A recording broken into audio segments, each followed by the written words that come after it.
Ladies and gentlemen, members of the media, my colleague, Permanent Secretary Harcourt Brown, good afternoon, and welcome to the report by Senator the Honorable J. Kwesi Thompson. As you will hear, Minister Thompson's portfolio is peculiar in that it spans Office of the Prime Minister, Grand Bahama, and the Department of Transformation and Digitization, which is the Information and Communications Technology arm of government and is located in OPM, Cable Beach. Included in his remit is the project to digitize government services. The permanent secretary with responsibility for OPM in Grand Bahama is Mr. Harcourt Brown. I now welcome Senator the Honorable J. Kwesi Thompson to give us his report, after which we will entertain questions.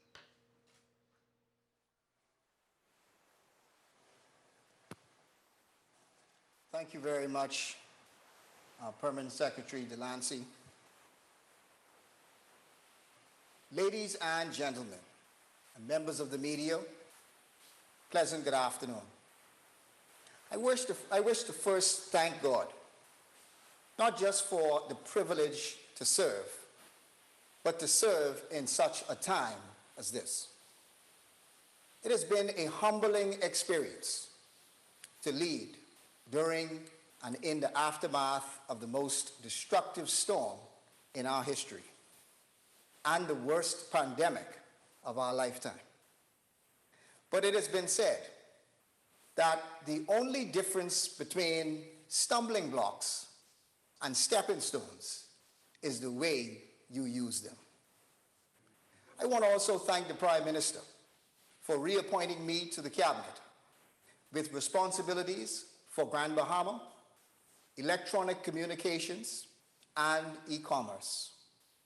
These also include the oversight of the Office of the Prime Minister in Grand Bahama, the Department of Transformation and Digitization, the Digital Transformation Unit, and the newly approved E-Commerce Advisory Board.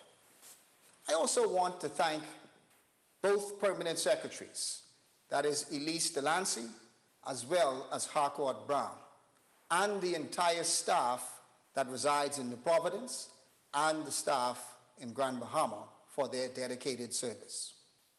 Ladies and gentlemen, 2020 continues to be a year of total transformation, much of it by force.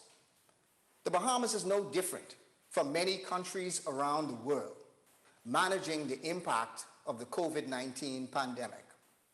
Governments now more than ever are balancing the health of their citizenry while keeping economies afloat and maintaining their ability to provide the necessary government services. As the country looks to recover through hurricane catastrophes and through this pandemic, innovation is imperative to not just be competitive, but to survive. Innovation requires that we travel towards a digital Bahamas. First, the government's approach to our digital Bahamas is guided by the recently approved Electronic Communication Policy document. This is in accordance with the Communication Act, which outlines our policy objectives for the next 3 years. This document was prepared by IRCA in conjunction with DTAD. I invite the public to view this document online at www.ircabahamas.bs, publications/Electronic Communication Sector Policy 2020-2023. The policy speaks to creating a modern digital society that facilitates the growth and expansion of the Bahamian economy. The Department of Transformation and Digitization, the government agency with responsibility for ICTs for the whole government, is currently structured to deliver 6 areas of service and support. governance and planning, business solutions, service management, technical support, communications, and finally, a separate project execution unit within DTAD called the Digital Transformation Unit, which is charged with digital transformation of 200 government services over a 5-year period and is funded by an IDB loan. Since this fiscal year began, and since the onset of COVID-19, DTAD has engaged in the following agency projects. 1, replacing adequate and appropriate equipment lost during Hurricane Dorian. 2, ensuring business continuity in government during the COVID-19 pandemic by providing the environment for secure remote work by public officers. So the government implemented Cisco WebEx. We have also assisted the courts with online proceedings for court hearings, and the Ministry of Financial Services, Trade and Industry and Immigration held an impressive online symposium with over 350 attendees. They had multiple presenters and audience participation. 3, we assisted the Ministry of Health and continuing to assist the Ministry of Health with the development of a virtual COVID call center and a digital platform for contact tracing. During the first wave, we developed a SharePoint application. 3 training cohorts were conducted and a user manual was distributed. The site went live on the 2nd of April 2020 and was decommissioned on the 3rd of June 2020 after capturing over 500 calls. We subsequently assisted in the development of other applications for the Contact and Lab Investigation Unit to track confirmed cases and their contacts. 4, DTAD partnered with the Ministry of Social Services and Urban Development to ensure that social assistance programs became available online at socialassistance.bahamas.gov.bs.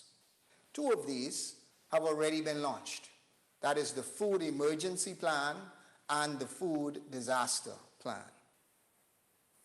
The Ministry for Social Services, for the first time in our history, has begun to receive applications and give assistance online to avoid face-to-face contact where it is unnecessary and will improve its processing and response time. By the end of the year, we are pleased to say the ministry anticipates that all services will be available online. The ministry advises that they also completed a testing pilot with over 900 Bahamians providing rental assistance via digital currency using electronic wallets through various digital wallet providers. For food assistance, 305 confirmed persons have successfully converted to digital wallets, representing a monetary amount of over $130,000. 1,500 confirmed persons are set to be added to the digital platform in November, and that's going to represent over $300,000. There will also be 600 estimated persons who will convert during December, and that will represent over 120,000. Clients receive benefits through their electronic wallets, which can be accessed on their smartphones, and simply pay without paper vouchers, without a check, or without cash. 5, at the Passport Office, we accelerated the development and the launch of the renewal of e-passports online. It has gotten rave reviews. Many recall the public outcry with long lines during the summer months. But I invite you to visit mofa.gov.bs and follow the link to the passport renewal service. Avoid the line and save some time. Since the 1st of December 2019, the Passport Office has successfully executed almost 6,000 online e-passports. You no longer have to stand up on long lines and can now apply from the comfort of your home, 24/7. We are also assisting the Ministry of Works with the Electronic Plan and Review Information System, which, when implemented, will improve our ease of doing business ranking with issuing permits. 6, we are leading one of the most transformative digital initiatives at the heart of government, the Cabinet Office. If we want the government and the country to embark on a digital transformation, we must start from the top. We have commenced the implementation and training for the Bahamas Electronic Cabinet Management Information System, which will revolutionize cabinet procedures from end to end. This system will innovatively streamline the managerial operations. It will standardize and automate the cabinet memorandum and agenda approval. It will implement and advance security measures, and it will provide mobile and electronic accessibility for the Prime Minister, for ministers, the Secretary to the Cabinet, and permanent secretaries. It will also allow for the continuation of work regardless of your location. It will facilitate electronic collaboration between authorized users 24/7. And most importantly, for government procedures, it will generate cabinet conclusions and extracts at the end of the meeting for a faster approval and dissemination. It will also assist. We've also been assisting the Ministry of Finance and the Ministry of Public Service and National Insurance in the Public Financial Management Performance Monitoring Reform Project as the government's ICT lead for the procurement of a new financial management information system and a new human resource management system. 8, we've been assisting the Ministry of Education with the implementation of eNet, which is placing all government schools online. 9, we have also been providing technical advice to various other government agencies, including the Office of the Judiciary, for ePay or eCourts Pay, the electronic payment processing system for court-ordered payments. And 10, we've been overseeing the allocation and provisions of cellular phones and fixed lines for all our agencies. Ladies and gentlemen, as the government of the Bahamas transforms how services are delivered, transactions conducted across the internet through government agencies and the private sector will inevitably increase. Information technology continues to be an integral part of our daily activities, and the risk of conducting general business over platforms like the internet cannot be ignored. As online usage increases, the chances of cybersecurity incidents also increase. However, it is imperative that we assess our current cybersecurity capabilities, that we develop a national cybersecurity strategy, and we establish a national computer incident response team, also called a CERT, to serve as a single trusted central coordinating point of contact for cybersecurity. This is aimed at identifying, defending, responding, and managing cyber threats. CERTs will provide greater protection, detection, response, and recovery as it relates to online criminal activity. To this end, we have now entered into a partnership agreement with the International Telecommunications Union. This is an agency of the United Nations to conduct, first, an assessment, but also, and more importantly, to implement a national CERT. We are in the process of building this CERT, building this team that will form the core of the CERT. And applications for the cybersecurity posts should be released shortly. The team will protect the national and economic security, the ongoing operations of government, and the ability of critical infrastructures to continue to function. They will monitor incidents at a national level and identify those incidents that could affect critical infrastructure. And then they will warn critical stakeholders about computer security threats and respond accordingly to those incidents. They will also help when it comes to critical information infrastructure recover from those incidents.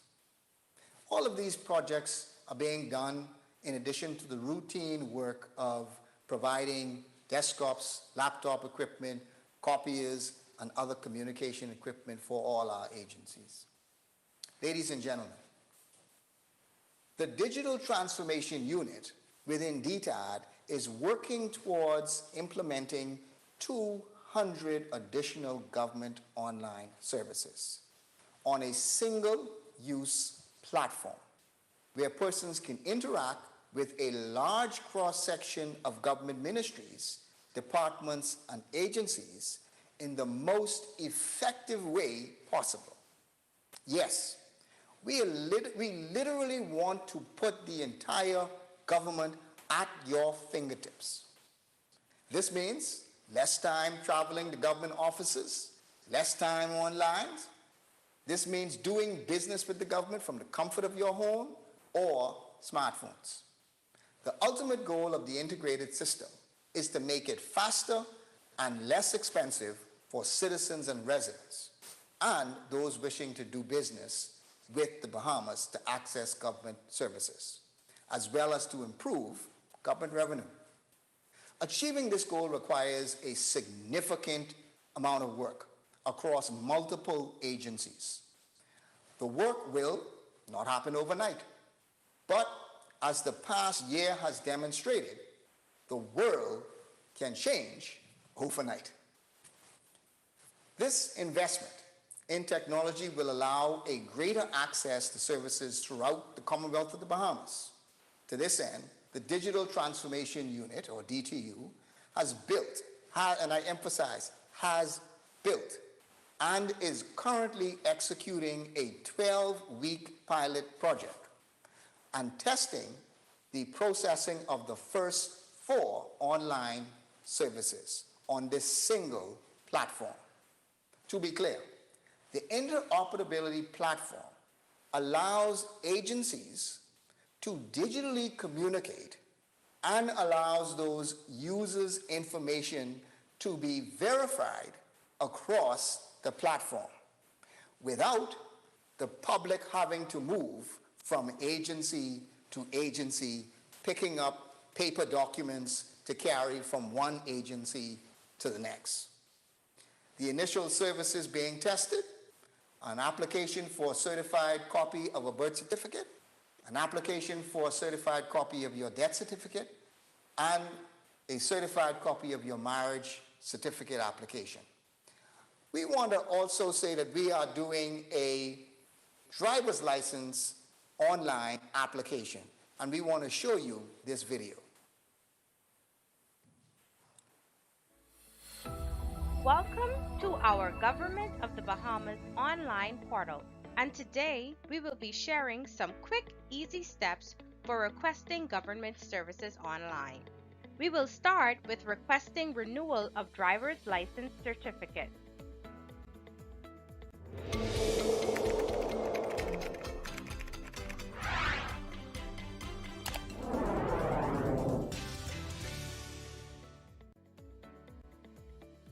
Log in to pilot.gov.bs, enter your email and password, and click Sign In.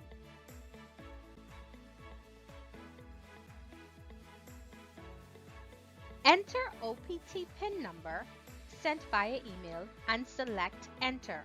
If email not received, please check your spam or junk folder. You will be taken to the Bahamas Citizen Portal dashboard. In the left-hand dashboard menu, select Road Traffic Department. From the drop-down menu, select License Renewal. On the right upper corner, click the yellow plus Request Driver's License tab. Fill in required information. Enter your driver's license number. Click the drop-down menu to select the license period, example 1 year or 3 years. Click the checkbox to indicate that all information is correct.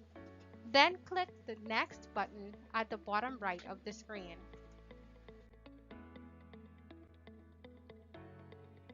In Payment section, enter cardholder's name, credit card number, expiration date, and CVC number located on the back of your card. Click the Next button located at the bottom right of your screen. Present your receipt with a valid government ID to the Road Traffic Department for pickup. For further information, you can reach us at the website listed below or our landline 604-4357 or mobile 825-4321.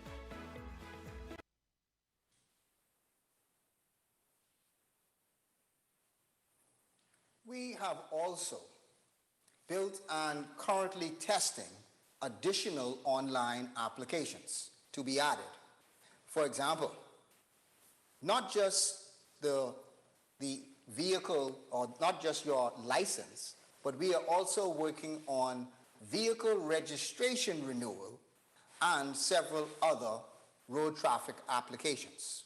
We are working on a birth registration online application, on a death registration online application, the post office box rental, the money order, the police certificate. But we also expect that these will be available to the public in January. We will continue to add additional services after their testing phase is completed. Let me be clear though, Wave 1 of the pilot will be conducted with members of the public service only. This phase will allow for our technical team to conduct the end-to-end testing of the system across multiple agencies to ensure a seamless and secure user experience. But once fully tested, the DTU will officially launch the e-services portal to the general public.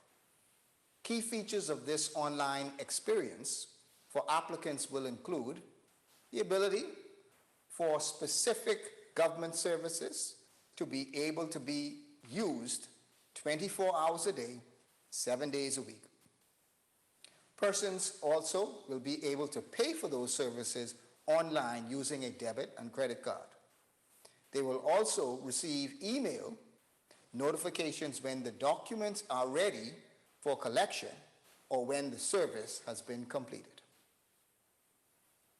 Ladies and gentlemen, this year the E-commerce Advisory Board provided for in the Part 4, Section 22 of the Electronic Communications and Transactions Act was populated for the first time since the Act came into force. They are already making a positive contribution. We wish to announce the launch of a Technology Innovations Grant. We call it the TIG program, designed by the E-commerce Advisory Board. That will support services specifically provided directly to micro, small, and medium enterprises to improve the management and modernization of their technologies and other digital application services. While this is a national program, it is a continuation of the GB Tech Grant started in Grand Bahama and will have a heavy Grand Bahama focus. These TIGs are not just for startup enterprises, but also for existing companies wishing to develop and employ new or innovative technologies for their businesses.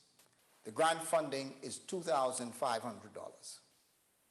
Undergirding all this is the presentation of a policy statement on electronic commerce or e-commerce and the Bahamian digital agenda. The board is now designing ways to implement this policy document. I want to tell you about the Digital Neighborhood Program. Many children are unable to return to school in the classroom because of social distancing, and as a result, the Ministry of Education has established a virtual learning platform for students to be able to continue their studies and to give them the ability to complete their schoolwork. Remotely and also learning have been widely introduced in our daily lives, and many people throughout the country will now require access to crucial online services. Unfortunately, many households in certain communities lack access to the internet to facilitate their virtual learning and online educational activities.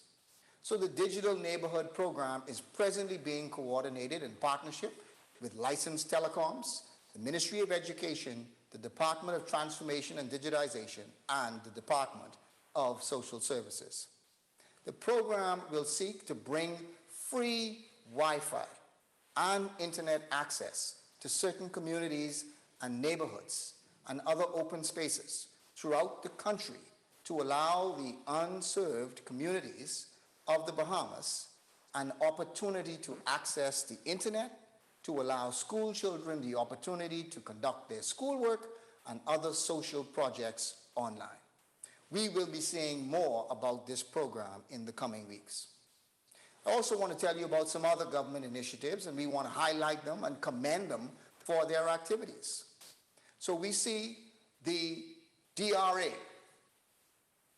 the Disaster and Reconstruction Authority, launched its completely online application for small home repair, where over 3,000 persons have registered and received assistance, all by accessing their website and doing this online.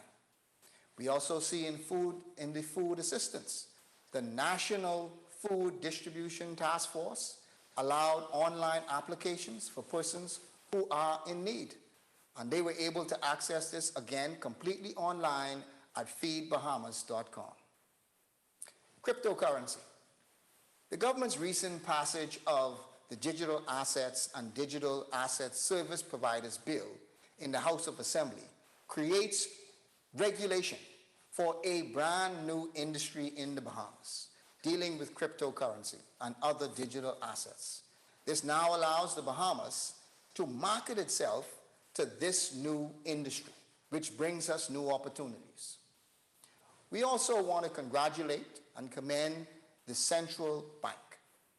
The new and innovative digital currency Sand Dollar promises to set the Bahamas apart, being one of the first countries to establish a national digital currency.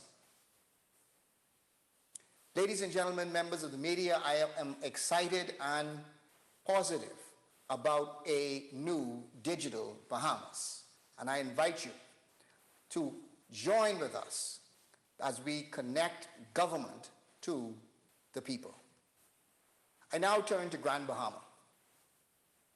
A little over a year ago, post-Hurricane Dorian and now during the COVID-19 crisis, Grand Bahama remains fully in rebuilding mode. We are rebuilding physical buildings, rebuilding businesses, rebuilding roads, and most importantly, we are rebuilding people and rebuilding lives.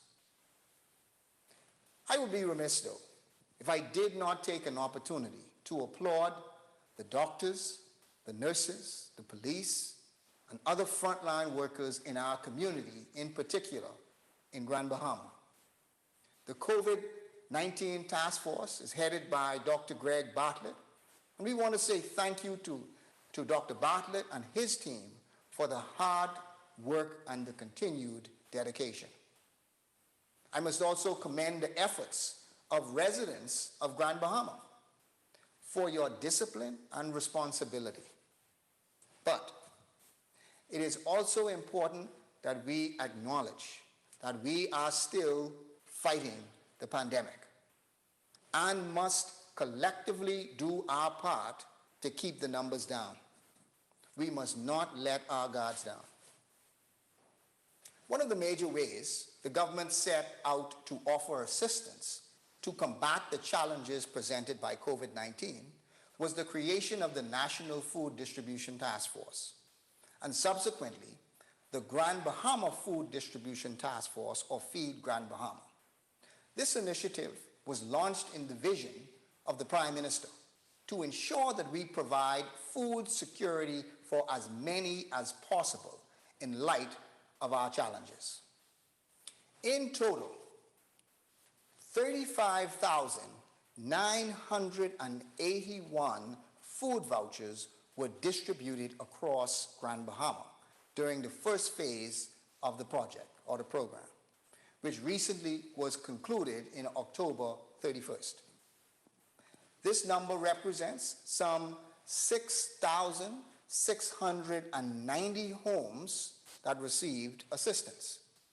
The household count of 6,690 is also based on an average of 4 persons per household, which totals some 26,760 persons who would have benefited from this program. I want to show you a video from one of our distribution centers who spoke about the effect of this program.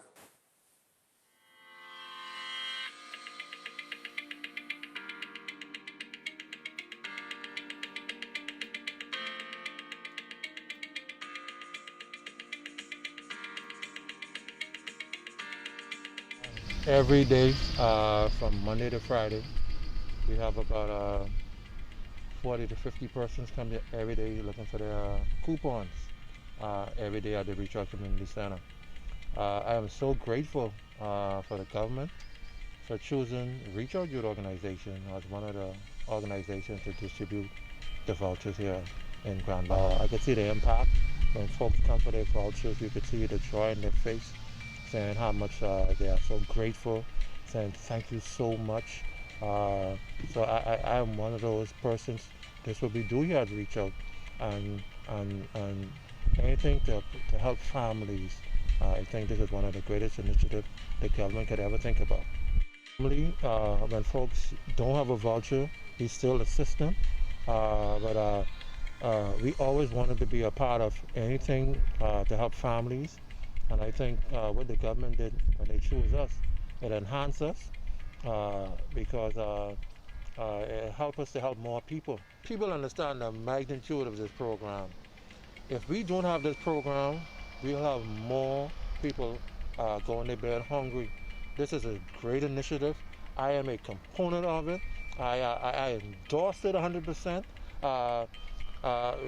Unless people understand the magnitude of what this is doing. This is putting food on the table in this difficult time. So I just want to, like I reiterate, tell the government, thank you. I mean, from the bottom of my heart, it means so a lot to me because this is what we do year round, and to assist people. And what this is doing is helping us assist more people. COVID-19, what we have to understand, is affecting the world.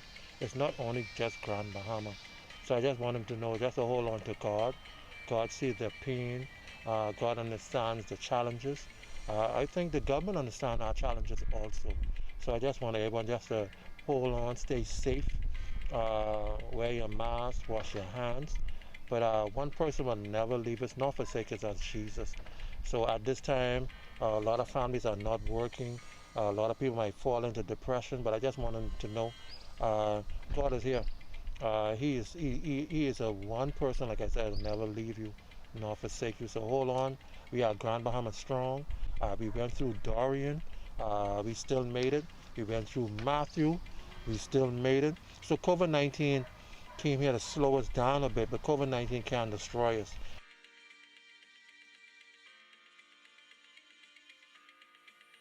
Thank you very much, Dudley Said from Reach Out Ministries. The National Insurance Board assistance also, the National Insurance Board assistance, assisted the effects of Hurricane Dorian, as well as COVID-19. It placed some difficult strains on workers who had either reduced hours or were unemployed. The National Insurance Board has played a critical role in the lives of numerous Grand Bahamians who have been affected. Assistance associated with Hurricane Dorian unemployment alone amounted to some $3.9 million in Grand Bahama. The government's special unemployment assistance provided some $2.3 million of assistance in Grand Bahama. To date, some $20.5 million has been paid out through NIB in Grand Bahama to assist residents affected by Hurricane Dorian and by the COVID-19 pandemic.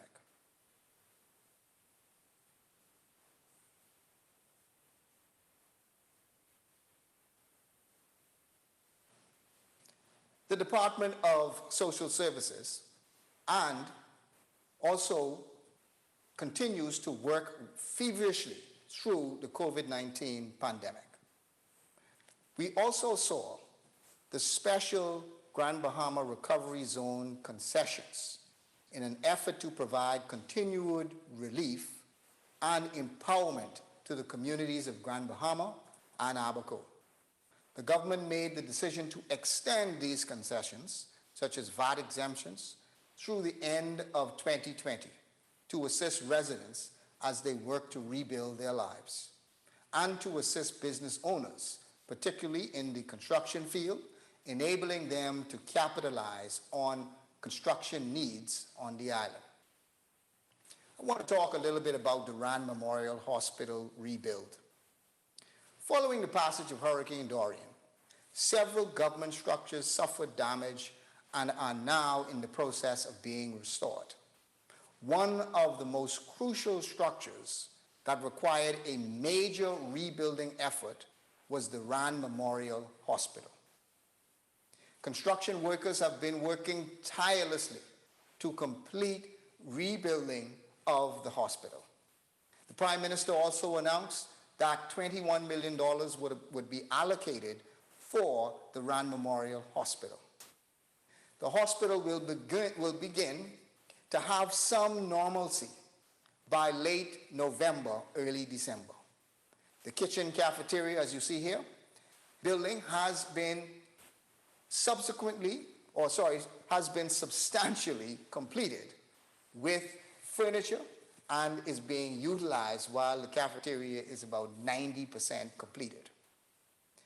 Medical surgical ward, or the COVID-19 isolation unit, is also completed and will be occupied this week.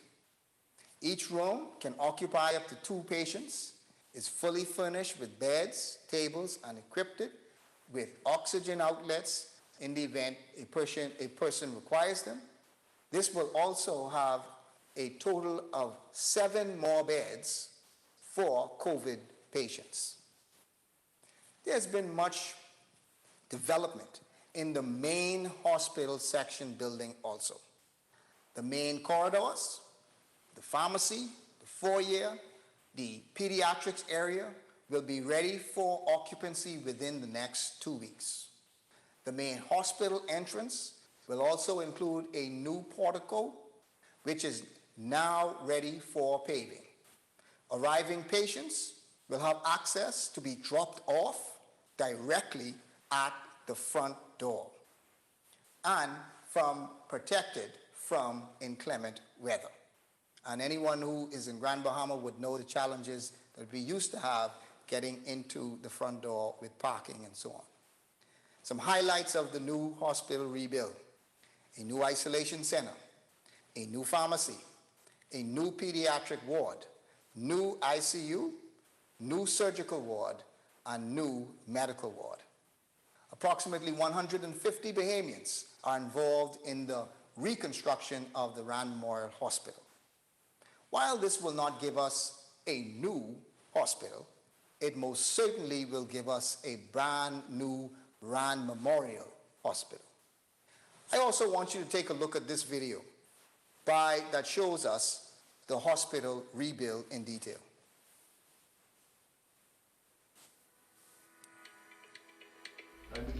I'm in Grand Bahama. They're going to be proud of their new hospital. We are seeing the near completion of the first phase of our renovations. And within that first phase, we will have the pediatric unit, we will have the foyer area, the main entrance to our hospital, the main hall, the thoroughfare to our hospital that connects us back to the emergency room area. And we will also have our pharmacy services, a very important department for our community. The next part of the construction, which should be delivered to us in early to late November, will be our main clinical corridor. And within that main clinical corridor, we have our obstetric area, we have our neonatal care area, and that is our special care baby unit. We have our ICU, and we have the medical surgical ward, which definitely represent the majority of the adult population within our hospital. We will see the beginning, and a large beginning, I should say, of stability again in the hospital for admissions. With the new isolation facility, is basically a 4-room facility with a 7-bed capacity. So not just COVID patients can be addressed, but also patients like tuberculosis who also require isolation. Patients like that can also be addressed in a specific ward and not impact some of our regular patient ward or patient space as it did in the past. The intensive care unit now will have the capacity for individual beds for patient care, as opposed to a Nightingale style ward. Within each room, you will have the capacity to isolate a patient if there is a need to isolate a patient while they still need intensive care management, and also to dialyze a patient. Another big part of our renovation is where we are presently, the operating room facility. And some of us may know this facility is being renovated back to its where it was when it was built in 2011, and that is a 4-room operating suite. And it allows us, or gives us the opportunity, once we have the necessary bed capacity, to have quite a few visiting surgeons. And I think that is something that the island of Grand Bahama can benefit from. During all the construction, everything had to be removed out of the area. The spaces was totally empty. So all the wooden studs had to be replaced. All the flooring, the walls, all had to be replaced. And I mean, we built back a little stronger and better for the patients. The patients now, each bed will be equipped with oxygen and med gas. Rooms, you'll have rooms with 2 beds, some with the main areas. You'll have like 9 beds and 2 of the dorm areas, and adequate spacing between beds for patients. The new 3-story complex for the hospital, that should be about 5 feet above street level in case of flooding, that water don't come in back into the hospital. I'm in Grand Bahama. they're going to be proud of their new hospital.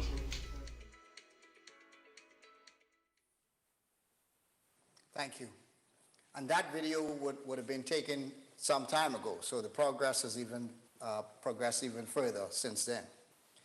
We are rebuilding the East, the McLeanstown Administrative Complex, and the community dock in the East Grand Bahama, which housed the Royal Bahamas Police Force, as well as the ferry offices, which supported inter-island travel between Grand Bahama and Abacos. It is near completion. The Office of the Prime Minister in Grand Bahama has been provided with some funding to complete the rebuild of the administrative complex in conjunction with the Ministry of Works and the Disaster and Reconstruction Ministry. The Ministry of Works has also embarked upon the Grand Bahama Road Repairs and Carriageway Rehabilitation Project to rebuild our roads.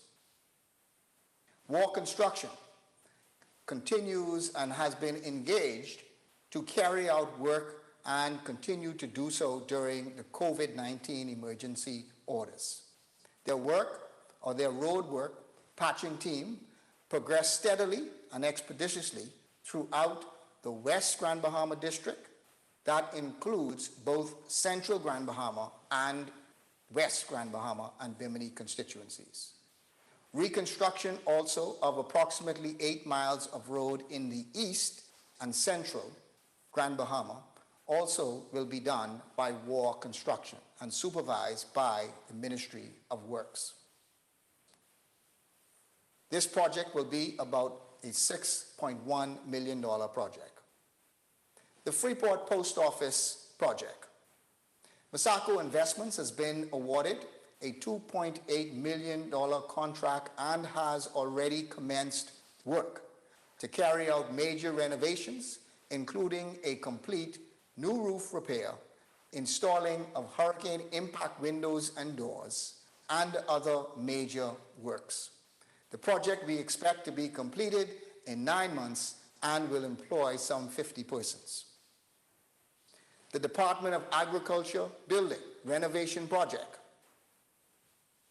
We are currently carrying out a major restoration of the agriculture building housing the Department of Agriculture and Fisheries, and also offered a base of operations for the Grand Bahama Beekeepers Cooperative, which was also launched out of the Youth Apiary Program in the Office of the Prime Minister. I also want to tell you about the historic school repairs and renovation project that just took place this year. We also completed one of the largest rebuilding and restoration projects to schools in Grand Bahama. It was a $4.5 million worth in contracts were awarded to complete major reconstruction to 15 schools in Grand Bahama.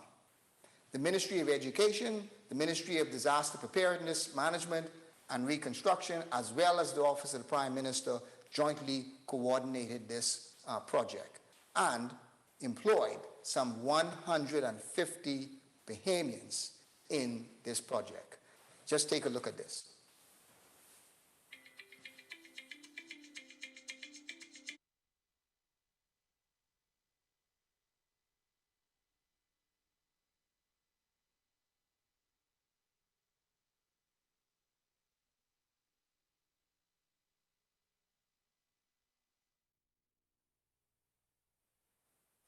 That's okay. If you want to see the school repair video, it is on our OPM Grand Bahama website. Take a look at it. You will be able to see all of the work that would have been done. The Holmes Rock Junior High School also is expected to be completed in February of 2021. Through the Small Home Repair Program, we are restoring hundreds of homes in Grand Bahama. The Disaster Reconstruction Authority has approved over 2,500 Grand Bahamians to receive assistance to repair their homes. Also, we see that, and that corresponds to the 2,954 who were registered.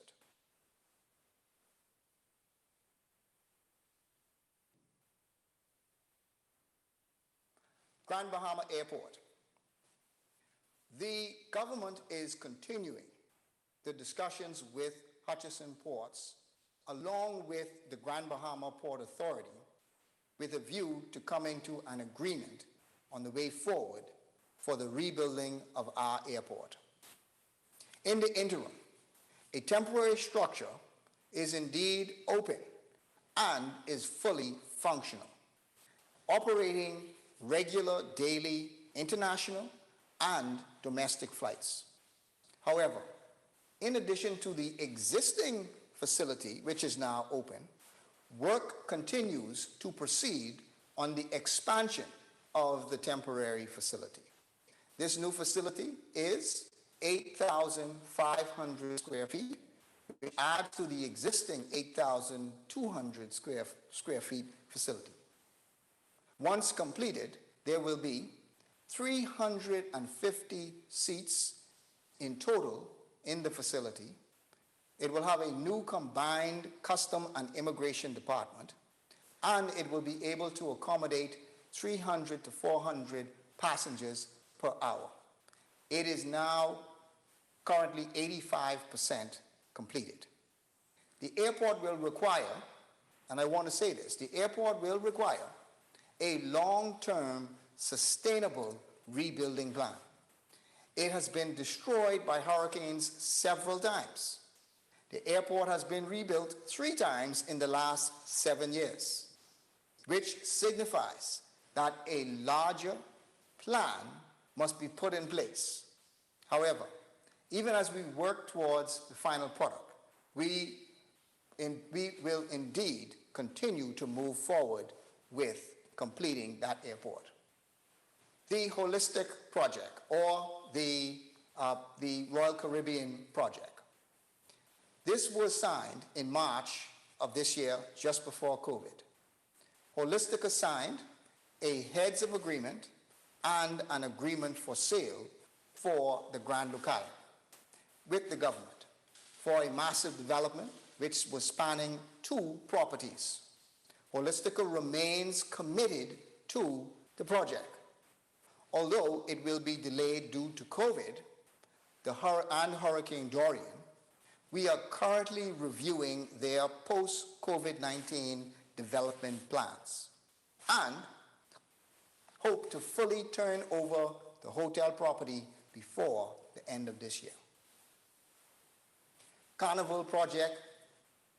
In February of 2019, Carnival announced its plans for the construction of the massive port in East Grand Bahama, and proudly noted that once it was completed, Grand Bahama will be the home of Carnival's largest cruise port to date. It is expected that the project will have almost 1,000 jobs and also will have between 500 and 1,000 construction jobs.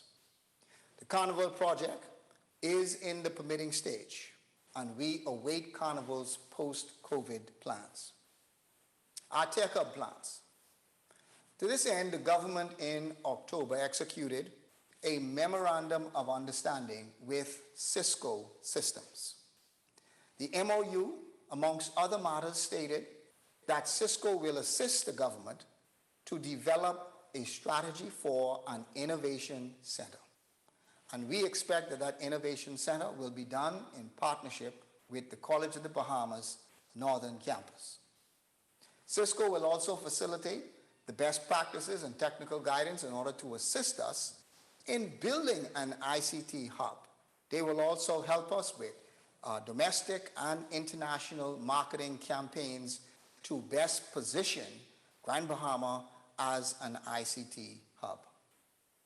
Through the existing networking academy, Cisco will also assist in training 100 software developers to build in-country talent based on Cisco standards which are recognized around the globe.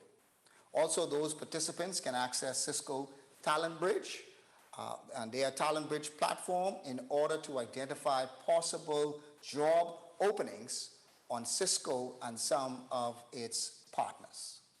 Cisco and BTVI have already began training for this program. We expect applications to be available in December, and we will launch the training session this January. I want to talk to you really about the BTVI ICT Skills Development Program. This is important because if we are going to create a true technology hub, then we must build human capacity to do so. So we started a program in our high schools. It is a program of children between the 9th grade and the 12th grade. And those children have been able to access Cisco, CompTIA, website developments, software developments, and cyber security. The first cohort started in the summer of 2018. The second cohort started in the summer of 2019. Although we were delayed as a result of COVID, we now expect that the third cohort will start in December. The program was offered both to BTVI Grand Bahama and New Providence campuses. And to date, there have been some 300 students, Bahamian students, who have successfully been trained in this program. And there is an additional 100 that will be added this year. And I might say, out of those additional 100, we also expect there to be Family Island students who will be able to participate virtually. Finally, the REEF Committee. The government has also entered into discussions with the Revitalization and Expansion of the Economy of Freeport Committee, called the REEF Committee. This committee was established by stakeholders and the Grand Bahama Port Authority in an effort to engage with licensees, business owners, and the government to move Freeport forward, to move the entire island of Grand Bahama forward and the economy of Grand Bahama forward. The government has been presently meeting with the REEF Committee. We are seeing some very fruitful plans come out of this, and we will have an action plan that will take concrete steps to move the island's economy forward. And we want to thank the Grand Bahama Port Authority and all of the Grand Bahama stakeholders who have participated in this venture. I want to say how thankful I am for the staff in the Office of the Prime Minister in Nassau and the Office of the Prime Minister in Grand Bahama. It has been a privilege to serve. We will continue the fight against COVID, and we will continue our rebuilding efforts. Thank you very much, ladies and gentlemen.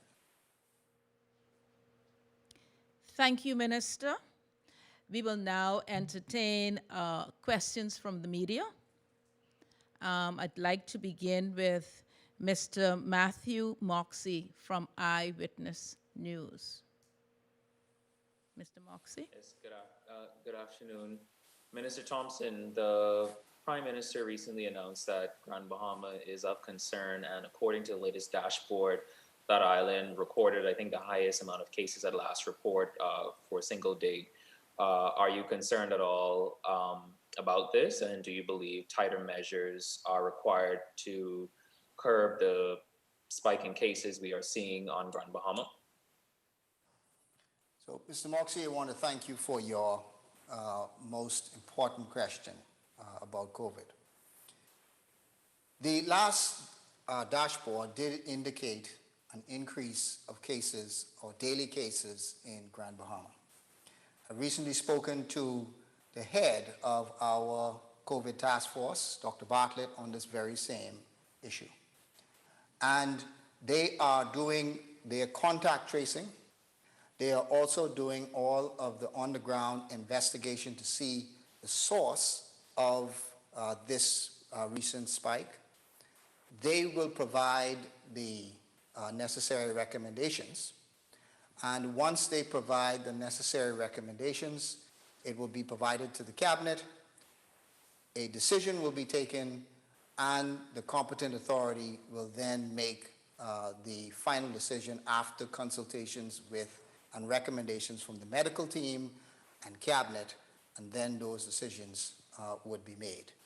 So I would not want to preempt any of those decisions that are being made, but just simply say that on-the-ground investigations are being done presently, and I'm sure the appropriate action is going to be taken afterward.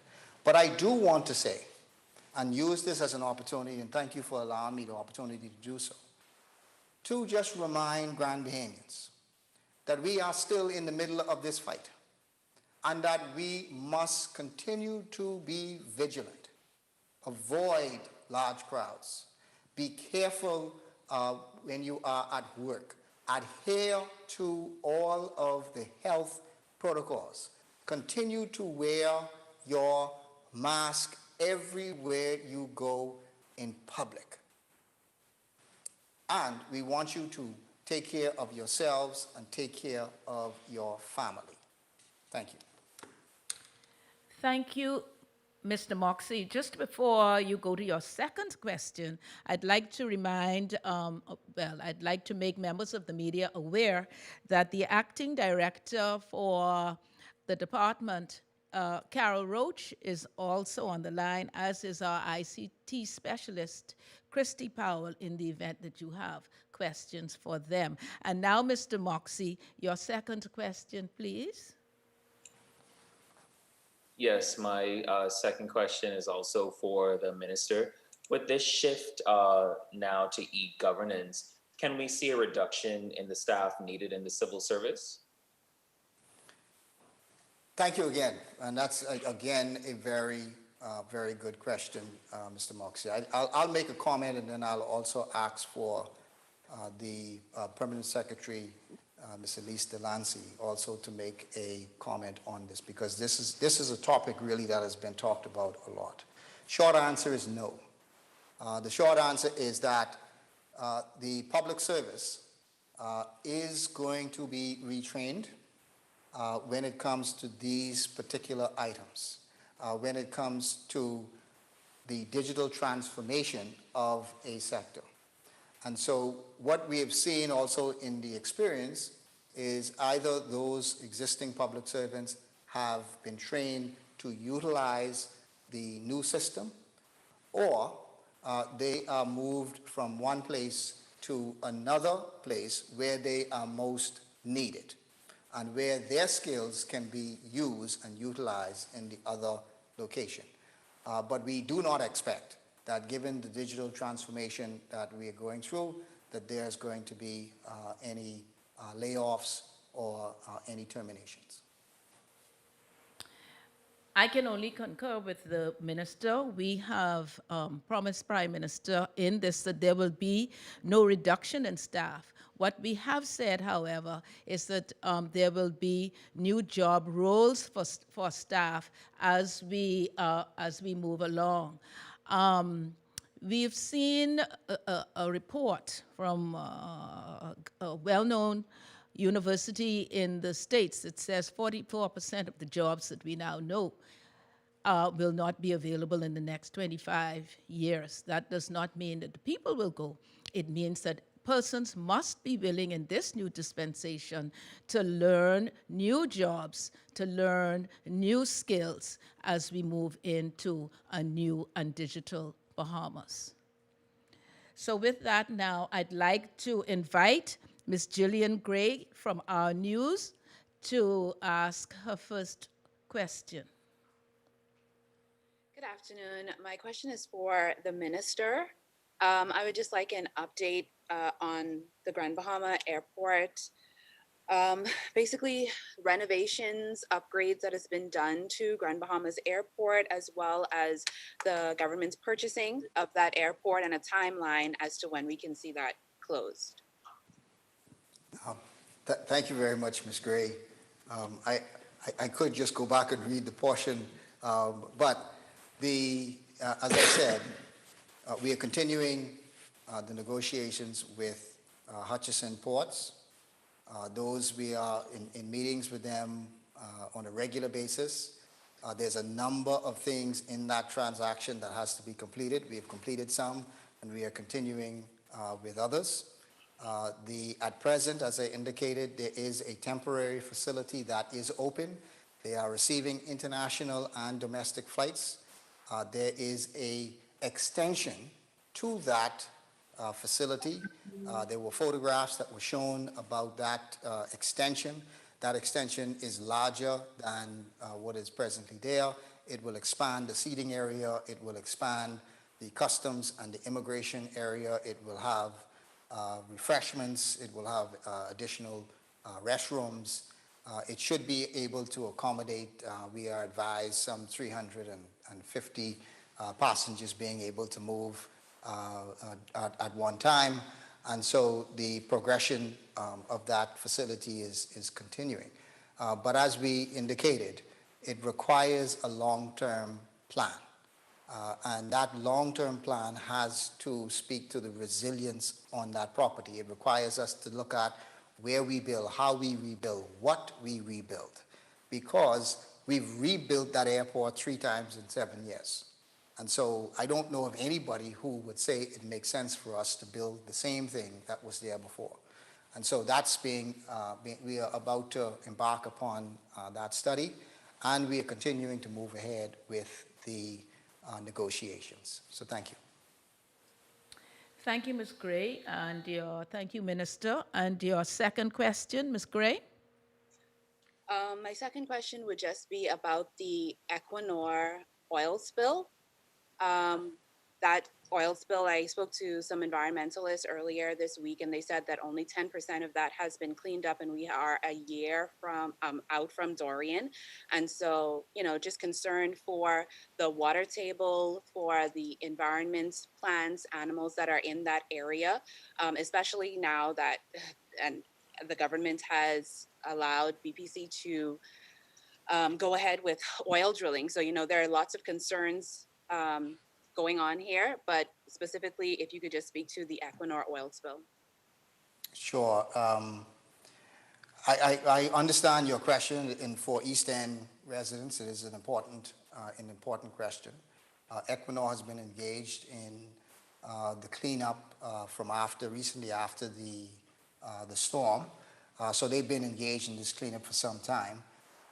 This is being managed by the Ministry of Environment, not directly in our ministry. But I would dispute, and I'm most certainly not aware that only 10% of the oil has been cleaned up. They have done an extensive cleanup in that area.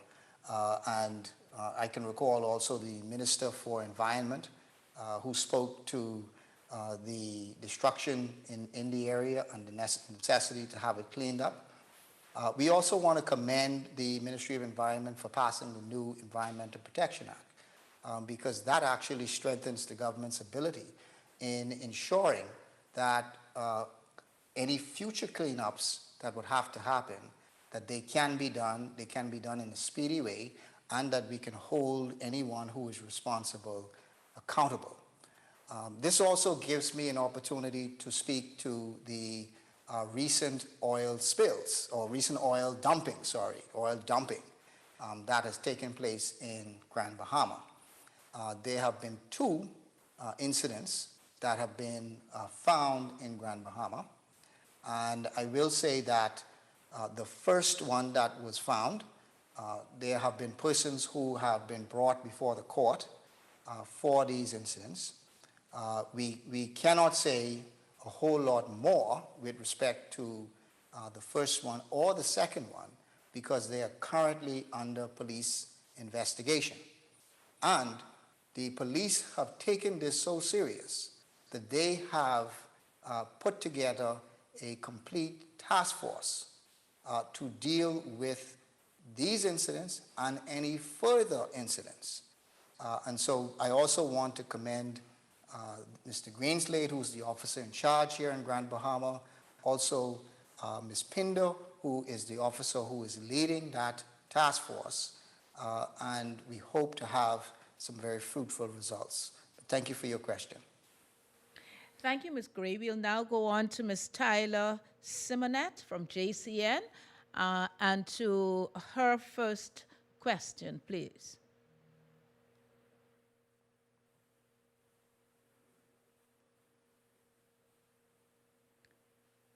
Ms. Simonet?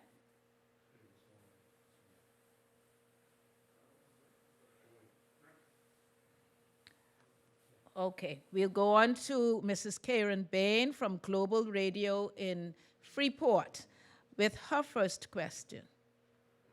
Hello, good afternoon. My question is for Minister Thompson. There's been over a week since our borders have reopened. In light of the impact that COVID-19 has had on our tourist industry, sir, where can we expect to see major cruise ships return to the island of Grand Bahama? Hi, Karen. Thank you for your question. And it is again, a very, very important question. There have been two major cruise ships that have come to Grand Bahama. We normally have those cruise ships that come from Carnival, and there's also been a number of cruise ships that regularly come from Norwegian. We also have the two ferry boats, that is Valeria, as well as Bahamas Paradise. We are in discussions with both the ferries as to how and when they will be able to safely bring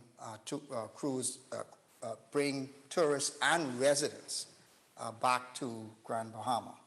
And so we should know the answer to that question shortly after we've continued having those discussions. We know that health is very important when it comes to bringing back and forward those passengers on the ferries. Unfortunately, we are still awaiting the full clearance of the CDC, who I believe have put forward a pathway for the major cruise ships to come forward and come to the Bahamas. This announcement was made by the Minister of Tourism. And so we remain hopeful that at the earliest, those cruise ships will be able to come back, not just to Grand Bahama, but that they would be able to come back to Nassau and come back to the other islands that they go to as well in the Bahamas. So we are closely monitoring that and hopeful that they will be able to come back shortly. Thank you. Thank you, Minister. Mrs. Bain, do you have a second question for us? Yes, thank you very much, Minister Thompson. I appreciate you answering the question. My second question is for you as well. Due to the COVID-19 pandemic, many residents of Grand Bahama and Abaco were not able to take advantage of the exigency order. Is the government considering extending the order to assist those persons who have lost their jobs and cannot at this time try to rebuild by replacing furniture, appliances, and of course building materials? Is the government considering to extend the order beyond the December 31st deadline? Again, thanks, Karen. This again, I mean, is a hugely important question, I'm sure, for residents of Grand Bahama and for Abaco. As you know, the government already extended this from July to December. At present, it ends in December. However, it is a matter that Cabinet has to decide. And so we will await to see whether or not Cabinet extends it, but at present, I'm unable to say whether it's going to be extended or not. Thank you. Thank you, Mrs. Bain. I'm now going to invite Ms. Tyler Simonet to ask her first question. Oh, can you hear me now? Is it okay? We certainly can. Okay, sorry for the inconvenience. Good afternoon to everybody. My first question is, in September, it was reported that the GB utility company, that Grand Bahama's water potability is only at about 70%. So that means that some areas are still left without potable water since Hurricane Dorian. Has that area made any progress since then? Thank you very much, Ms. Simonet. The latest information that I've received from the GB Utility Company is that they are still about 75 to 80% complete. And so they are continuing to work on the balance of those areas that need to be fully brought up to speed. But the latest information that I have is that they are still about 75 to 80%. So they still have work to do. Thank you. Thank you, Minister. Ms. Simonette, your second question. Yes, thank you so much for that response, Minister. My second question is in regards to the small homes repairs program. I understand that there was an influx of people who applied, and it was said that it was very taxing and that the government doesn't have all the money. I believe Minister Aaron Lewis said that the government doesn't have all the money as of right now to meet those claims. Has that program seen any progress, and can people expect to see their claims met, anytime soon? So I would not want to put any words in the minister's mouth, and I think the best person to answer that question, because obviously the small home repair program in Grand Bahama as well as in Abaco is under the Minister Ira Lewis, and so he would be best able to answer that question. I do apologize, but he would be the person who is best able to answer that question. I would not want to speak to that on his behalf. Thank you, Minister. Now we're going to go on to Mr. Royston Jones from Eyewitness Digital. Your first question, please. Good afternoon. Thank you. My first question concerns the sale of the Grand Lucine and the finalization of that deal. Of course, the resort is expected to be impetus for economic activity on the island, but there's no idea at this point as to when that sale, although there's some variables, of course, could be finalized and when that resort could reopen with employment. Is it possible to get an update on the status of the sale and the reopening and employment status? Yeah, Mr. Jones, again, important question for definitely for us in Grand Bahama, and for us, obviously. The Grand Lucine deal is a hugely, hugely important deal, and the government is working on this feverishly. But I want to also indicate, some time ago we executed the heads of agreement, and we executed the agreement for sale. Unfortunately, Dorian hit. Dorian brought its own challenges with respect to moving ahead with the deal. Then came COVID, and as you may be aware, the cruise ships are a huge part of the entire Grand Lucine deal, for the hotel portion of it, as well as for the new cruise port portion of it. After COVID hit, obviously, and we're very thankful that Royal Caribbean and ITM, Holistica, indicated that they are still wanting to move ahead with this deal. They were firm in confirming that they wanted to move ahead with this deal. However, they have put forward some amendments to the timelines. And those amendments will require us to take a close look at those amendments. And that is what is presently being done now. As we've indicated, our hope is to complete the full turnover to them by the end of this year. But we are still going ahead and continuing those talks with them in terms of assessing their post-COVID plans. Thank you, Minister. Mr. Jones, do you have a second question for us? I do, thank you. It's just a follow-up to the Grand Lucine matter about the employment there. Can you say how many employees? I mean, there was a plan set out that there'd be, because of change of ownership, there may be a disengaging and a re-engage of employees. But can you say how many people are currently employed there and what their status has been throughout COVID-19? Are they the beneficiaries of NIB or still being covered by a portion of the hotel? And how many are we talking about? So the information that I have recently is that There are 35 presently employed, and that the balance of those have been terminated. And as we had indicated, that process needed to take place in order for us to have a complete turnover of the hotel. And so we are again following the process in order for us to do the turnover of the hotel. It was anticipated, agreed that this would happen, and so we are moving ahead with respect to the full turnover. And so at present, there are about 35 employees who are presently there. So thank you. Mr. Jones, that was a follow-up question. Do you have a second question? Thank you very much for asking. I did have a brief third question, and it concerns Hurricane Dorian and whether the government, although some burials have been completed this year, whether the government was minded in Grand Bahama to erect a memorial site to remember those missing and those dead. I have not heard anything, but wanted to ask you about that at some point. Again, thank you, Mr. Jones. Now, there actually was a memorial that has been erected.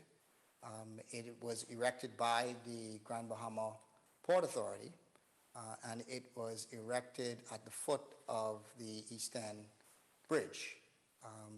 During the 1-year anniversary, there was actually a ceremony that was done at that memorial.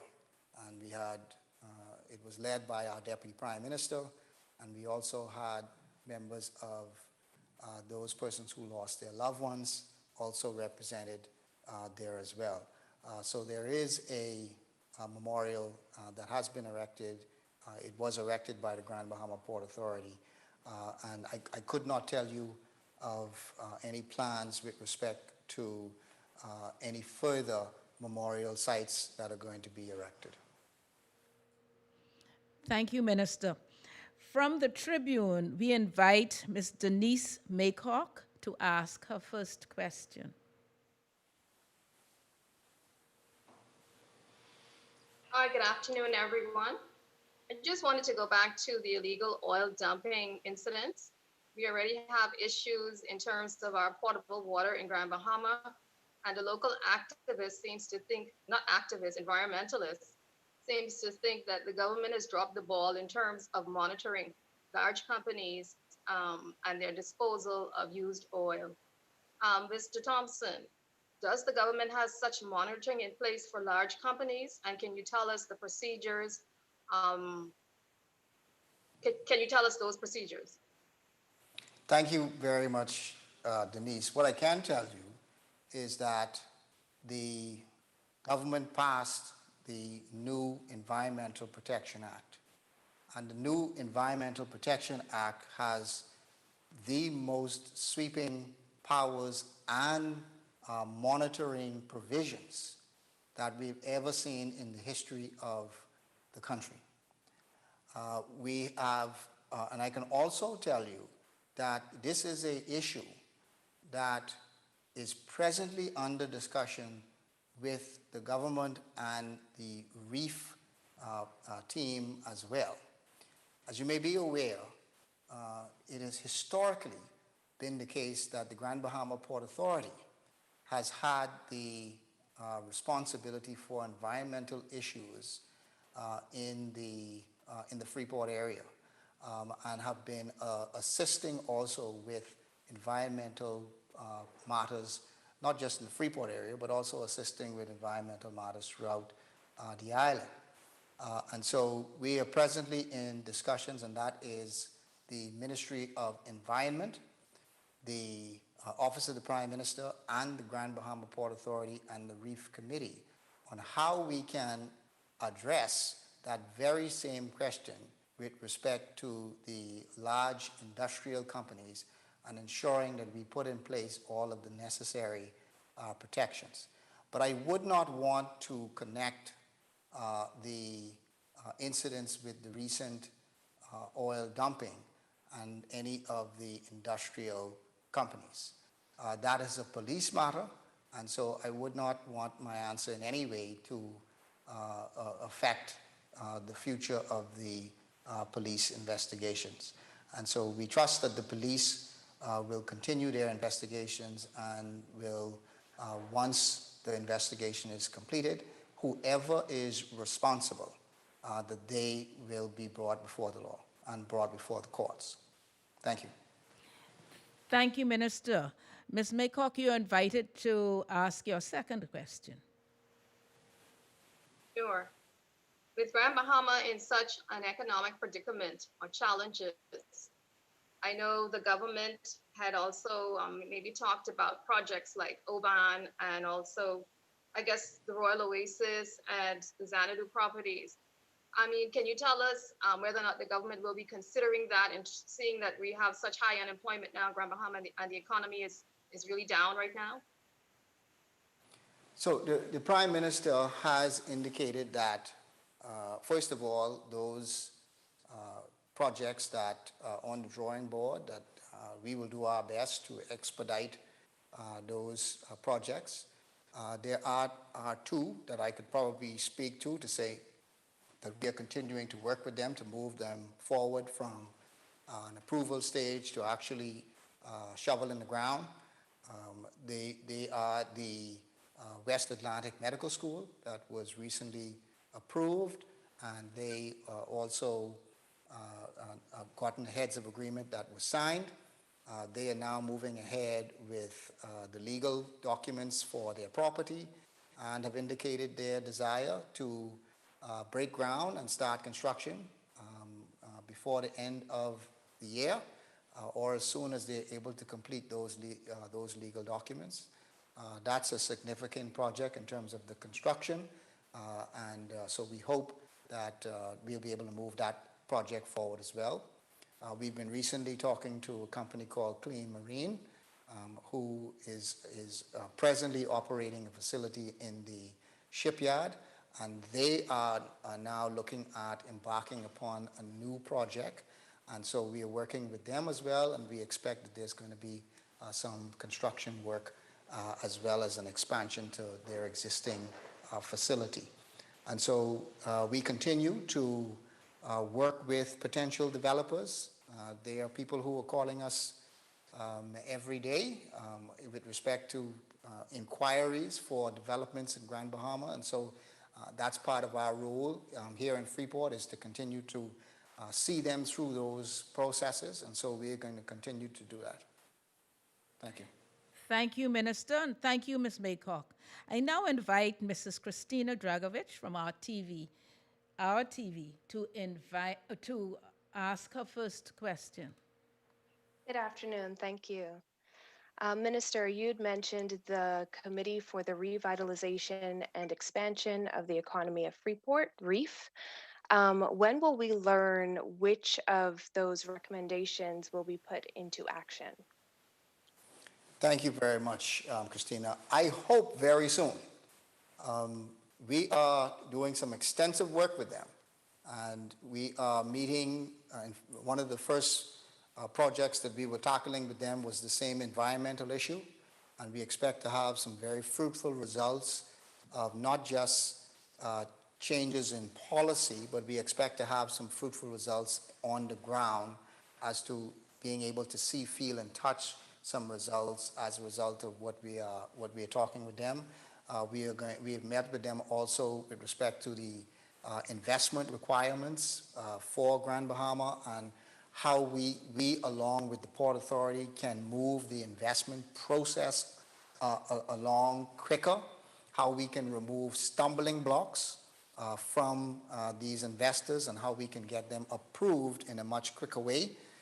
We've seen that some of their reports are consistent with the Prime Minister's Recovery Committee reports in terms of what should be happening nationally. So those are items I think that we are also going to be able to see some fruitful results on. We also are meeting with them on strategies as to how we can market Freeport in a better way. So we expect that there's also going to be some fruitful results on that part as well.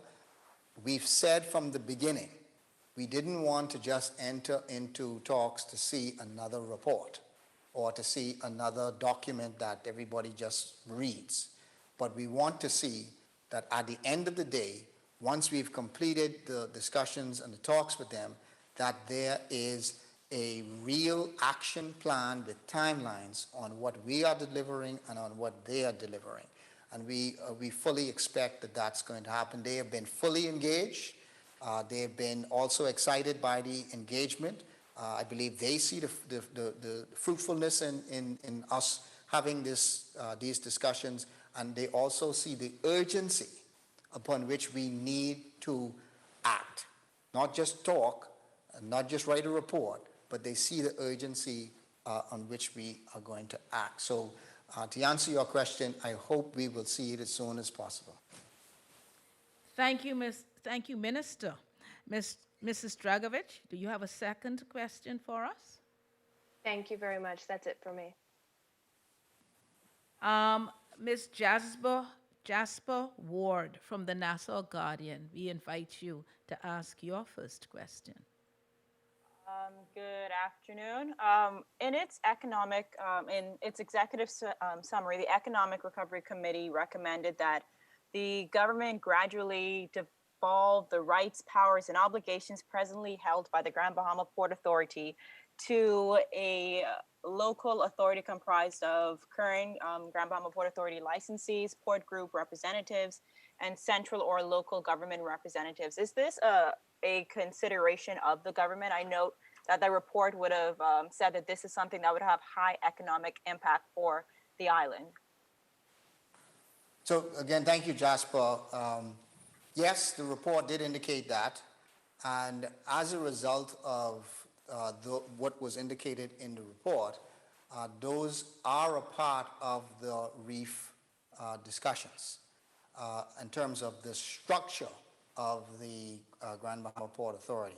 So I would not want to say anything further than that, other than they are a part of the discussions that we are having with the Grand Bahama Port Authority in those reef talks. All right. Go ahead, Ms. Jasper. Thank you very Ms. much. Ward. My second question, in June, the Prime Minister would have said that the government had not scrapped plans to build a new state-of-the-art hospital on Grand Bahama. Can you provide an update? I know you spoke briefly about the Rand Memorial earlier in your remarks, but can you provide an update as to the state or the future of this new hospital? Any timelines? Have any contracts or anything been happening? Yeah, again, good question. What's happening at present is the hospital authority is conducting assessments, and those assessments are geared towards the location of where a brand new hospital could be.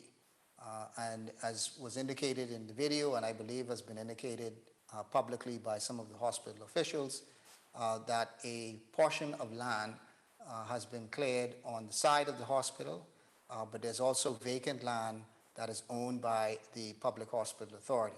So as I understand it, an assessment is being conducted as to the best location for a standalone brand new hospital. And once the assessment is completed, then plans will be put in place as to moving ahead with that brand new hospital. But we do want to say that, as we've indicated, we hope that come November, early December, that there will be some normalcy brought back to the Rand Memorial Hospital, and there will also be some more resilience to the Rand Memorial Hospital as well. We also want to say that the facility, which I believe had some approximately 20 or so beds, which was the Cancer Association site, will also be kept, and that will also add some additional space to the new facility at the RAN. That will add some additional space. So thank you very much. Thank you, Minister. On behalf of the Minister, I wish to thank Permanent Secretary Brown, Acting Director Carol Roach, and ICT Specialist Christy Powell for remaining on standby, the staff of DTAD and BIS for their patience and guidance, and you, the members of the media and our listening audience. Thank you very much, and that concludes the report of Minister James Kwesi Thompson.